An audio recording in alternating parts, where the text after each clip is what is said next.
اعوذ باللہ من الشیطان الرجیم بسم اللہ الرحمن الرحیم. Sheikh Muhammad Saeed, Master, HS Gunchagutra.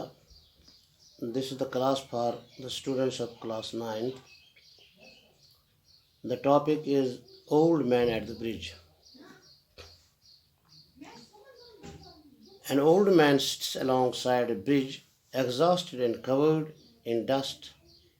Many people are hurrying to cross the bridge with their families and belongings, but the old man keeps sitting motionless. He is too tired to go any further.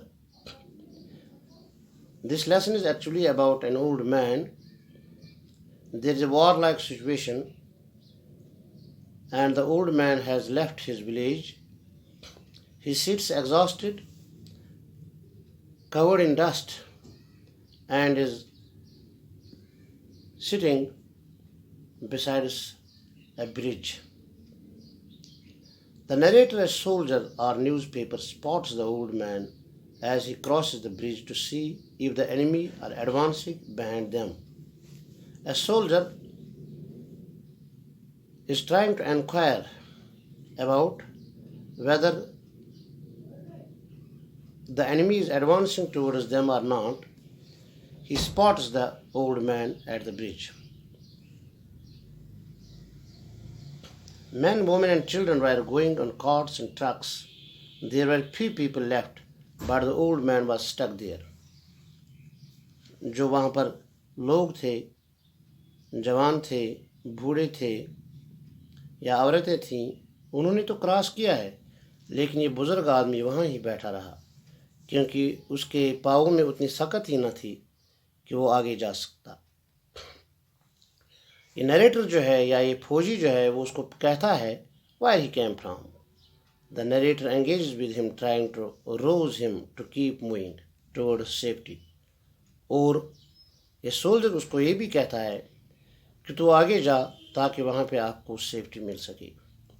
The old man said that he came from the town of St. Carlos, 12 kilometers from there. بوڑھی نے narrator کو جواب دیا کہ وہ 12 kilometre Saint Carlos سے چل کر آیا ہے اور اب آگے جانے کی اس کے پاؤں میں سکت نہیں ہے. تو اس نے اسے پوچھا کہ وہ وہاں پر کیا کر رہا تھا.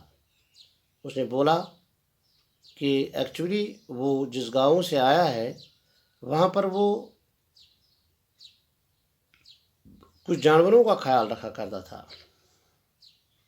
The narrator asked him what animals they were. He replied that he had 2 goats, 1 cat and 4 pairs of pigeons. تو نریٹر کے استفسار پر، نریٹر کے بار بار کہنے پر اس نے اس کو جواب دیا کہ اس کے پاس کچھ پیٹس تھے جن میں 2 گوٹس تھیں، 1 کیٹ تھی اور کبوتر تھے. 4 pairs of pigeons. اس لیے ان کے بارے میں وہ پریشان ہے. یہی وجہ ہے کہ وہ آگے نہیں جا سکتا ہے. The narrator told him that the cat would be all right because the cat could take care of itself. اس نے بولا کہ کیٹ تو اپنا خیال خود رکھ سکتی ہے. تو بوڑھی نے کہا کہ میں نے پنجرا کو کھلا رکھا ہے تاکہ کبوتر اڑ سکے، تو کیٹ اپنا خیال خود رکھ سکتی ہے. Further, the old man said that he was 76 years old and could not move no farther. تو بوڑھی نے اس آدمی کو کہا، پوچھنے والے کو کہا کہ وہ بہت بوڑھا ہے، 76 ایئرس اولڈ ہے، اس لیے وہ فردر آگے نہیں جا سکتا ہے، اس کے پاؤں میں اتنی سکت ہی نہیں. Meanwhile, the narrator worries about the advancing forces who will surely kill him. تو نریٹر جو تھا یا فوجی تو تھا، یہ اس بات سے فکر مند تھا کہ ہو نہ ہو کہ وہاں پہ فوجی آ جائیں اور اس کو کل کریں. اس لیے وہ اولڈ مین کو ارج کرتا ہے، اس کو وہ دباؤ ڈالتا ہے کہ وہ آگے کی طرف جائے جہاں پر اس کو ایک ٹرک مل سکے، اور جس طرح باقی لوگ چلی گئی اس طرح وہ بھی اس جگہ سے جا سکتا ہے تاکہ دشمن کے خوف سے، دشمن کے ڈر سے اور دشمن کی مار سے وہ بچ سکے. But the old man sits back by saying, I was only taking care of animals.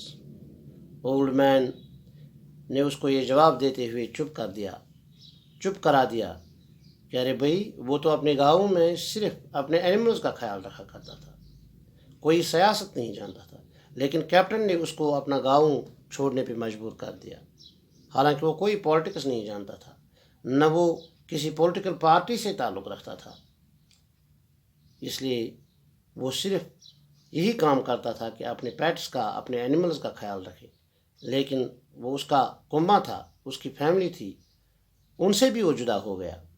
The narrator concludes that he could not help the old man.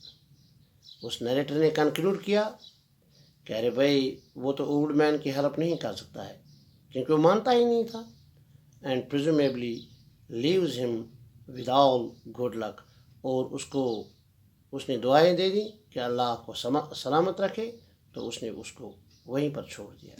یہ کہانی ایکچولی وار کے بارے میں ہے کہ جنگ جو ہے وہ کس طرح ایک انسان کی زندگی تباہ برباد کر سکتی ہے، اور کس طرح ایک بوڑھا آدمی اپنے فیملی کو چھوڑ کے، جو اس کی کل فیملی تھی، جن میں 2 گوٹس تھیں، ایک کیٹ تھی، 4 پیئرس آف پیجن تھی، ان کو بھی وہ چھوڑنے کے لیے مجبور ہو گیا۔